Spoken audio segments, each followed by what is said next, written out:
In this video, I'm going to show you how to use Excel conditional formatting with icon sets to add red, yellow, or different indicators next to the value.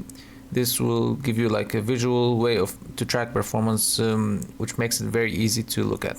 So here I set the value lower than 33% to be X. Any value that is higher than 60% is green, and the mid value is at yellow.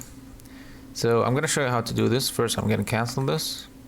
So first, highlight all the cells. Go to here, conditional formatting.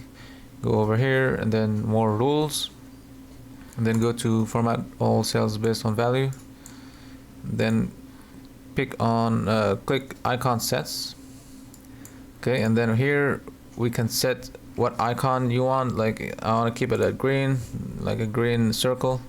Then I'm gonna keep it at any value above 67 will be assigned this icon, and then here this is values bigger than 33 and less than 33. Sorry, this is less than 67 and bigger than 33, and then here any value less than 33 I can assign it with a red or like a cross. Okay, and then click OK, and then that's pretty much it. You can see we have assigned visuals. This will give you like an indication of the performance of different like employees, how well they're performing just by looking at the visual. That's it for the video. If you found it helpful, please subscribe to the channel. Thanks for watching.